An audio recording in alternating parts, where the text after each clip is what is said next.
Hey everybody, Creative Katie, Karen Burchill. Welcome to my channel. I challenge you, take one technique, one tip that I share in this video and use it on your next art journal or mixed media page. Are you up for the challenge? Here's the color scheme. I'm using orange, yellow, and turquoise.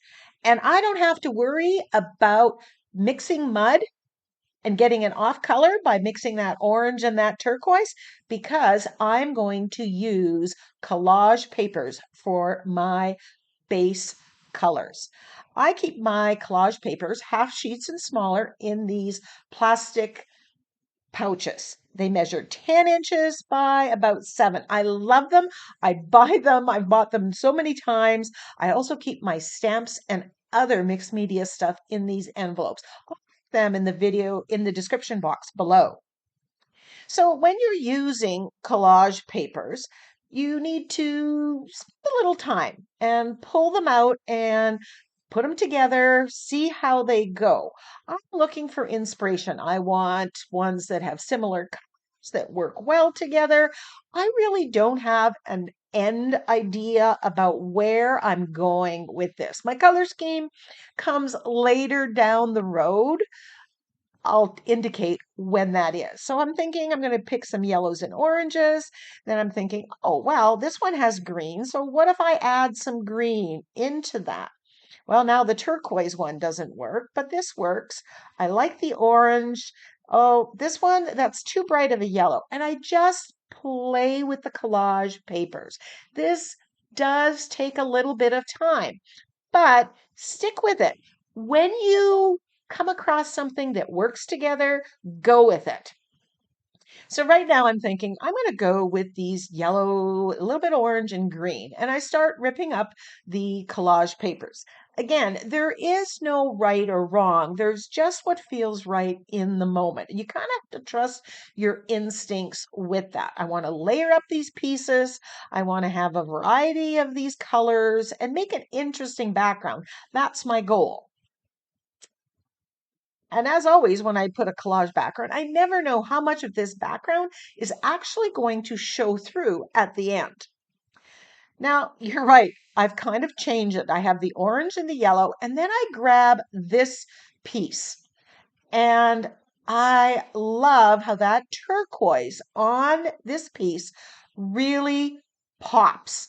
It has that yellow in it. It goes with that orange. Turquoise and orange are complements of each other. They're across from each other on the color wheel. And somehow this just gave it some energy and some pop. So this was the moment that I decided my color scheme was going to be yellow, orange, and turquoise. So keep playing with your collage papers until you get that aha moment. Now I'm just layering this up. Now, some of my collage papers, I want different patterns. I want something that's similar. I want different types of paper. Some are on coffee filters, some are on deli paper, some are on just regular copy paper. And then I'm going to glue this all down, layering them up in an interesting way to cover my background. So my entire cover is going to be with these collage papers across here. And that's going to give me the start of my page. I know you have scrapbook paper, gel prints, magazine pages. Grab whatever you can and play with it and create your entire background with those various collage papers. If you don't like the color scheme I'm using, don't use it. Use what colors you have, but cover your entire background as I'm doing.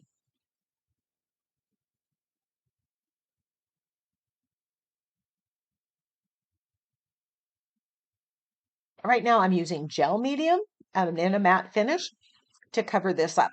Here I'm experimenting. I got so far in it, and I'm just kind of wondering what's next.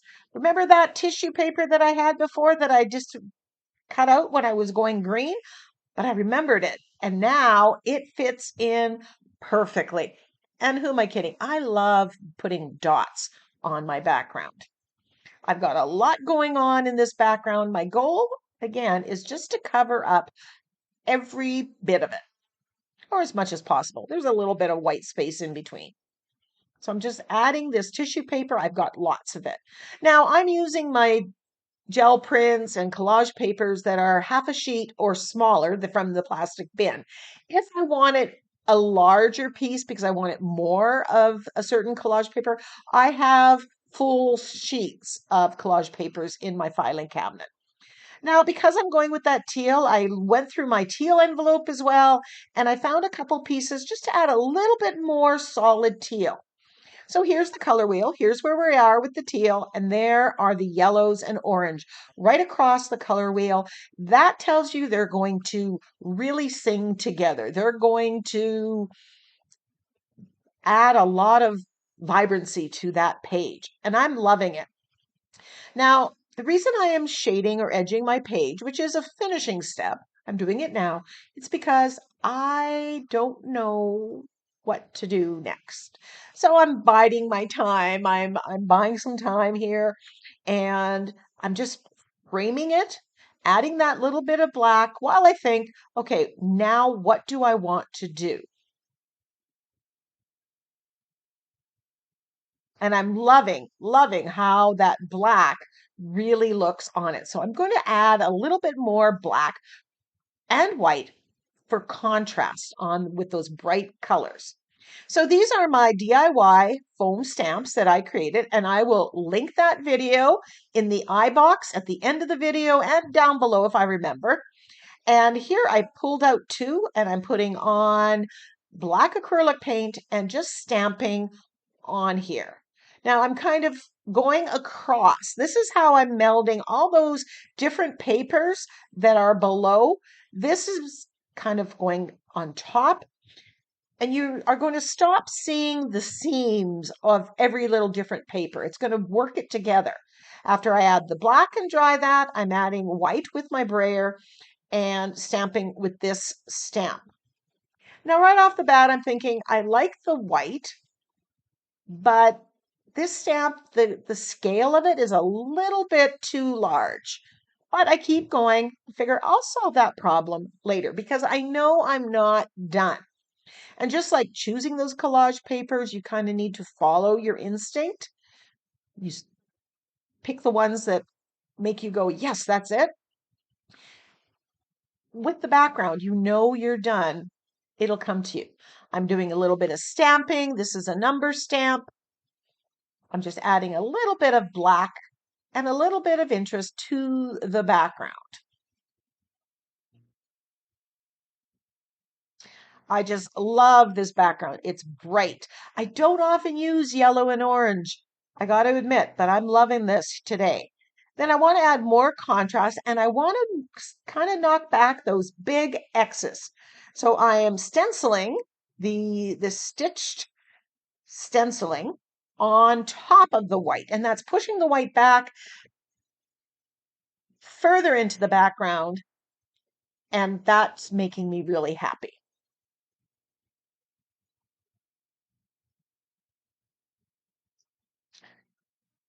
Now I'm just taking the makeup sponge. I've got a bunch of black paint, and I want to make the edge a little bit bolder, a little bit darker to frame it.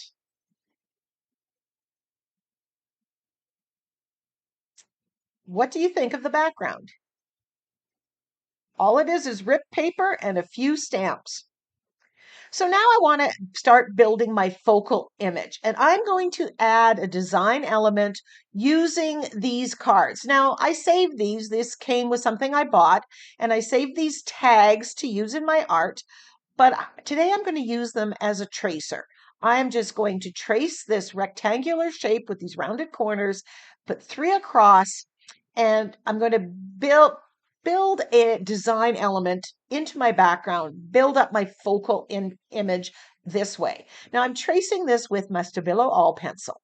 Now the Stabilo All pencil is water activated, so I'm taking my angle brush here and I'm activating it, and it's kind of wicking out, and it's going to make that shape on the background. Now, the thing you need to remember with the Stabilo All pencil, it is water activated. So I need to remember before I start gluing something on top of this or varnishing it that this is going to activate and smudge. So I need to not put wet medium on top of this at this after this. So when we get to gluing down my focal image, I'll remind you about that because you will need to remember that so you don't end up making a mess and being upset that you've now wrecked your page. So I'm just activating the Stabilo All pencil. Then I go and grab this dragonfly. Now, this is something that's been in my stash. I moved it here 8 years ago and it's been there. I grab a sentiment from my Winged Wonders sentiment pack.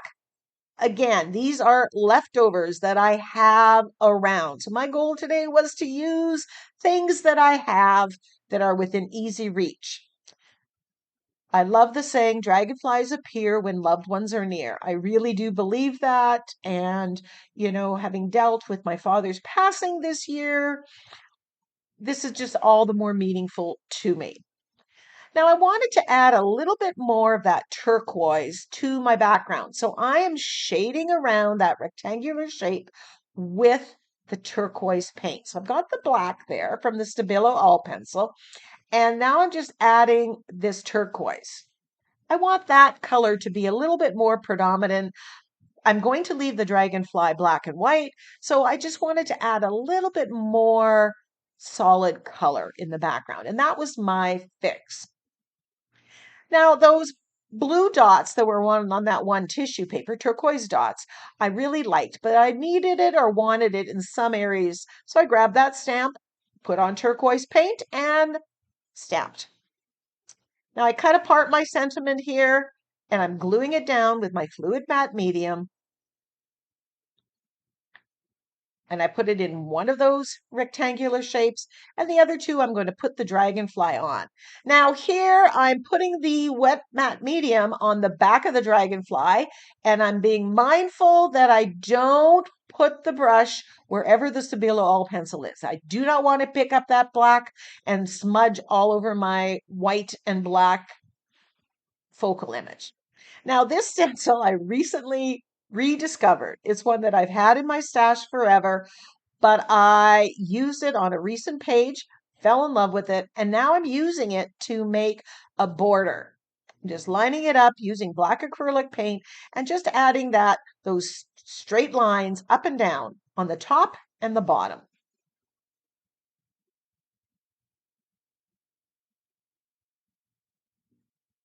Loving the contrast this brings. And then I decide I'm going to add a little bit of that rectangular shape onto the rectangles that are in the background. And yes, this would have been easier to do before I glued down my focal image and sentiment, but it's never too late. This is coming together so well. I grab my black Posca pen and I'm just outlining my sentiment here, just to make it a little bolder, just to make it stand out that little bit more.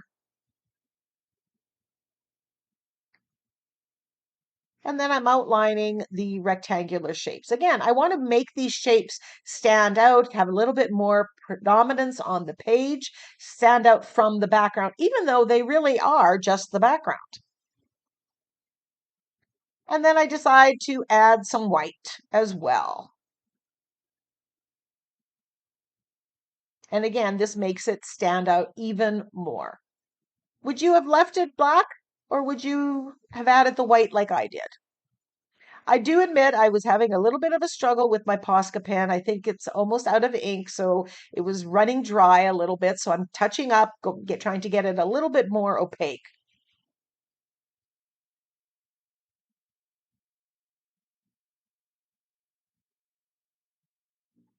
And that's why you see me going over and over and over it again. Then I decide I'm going to outline some of these stars to bring them out, at least on that middle one. And I just keep going. It seems once I get a Posca pen in my hand and I start doodling, I just don't know when to stop.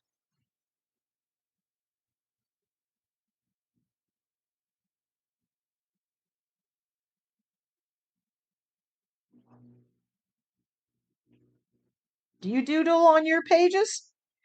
Then I decide, I've seen people add dots to a page. I'm just going to add some white dots on here. Now that I finally got my Posca pen working, I'm just adding a few little dots, a little bit of details here and there. Not sure I'm loving it, but you know what? Give it a try.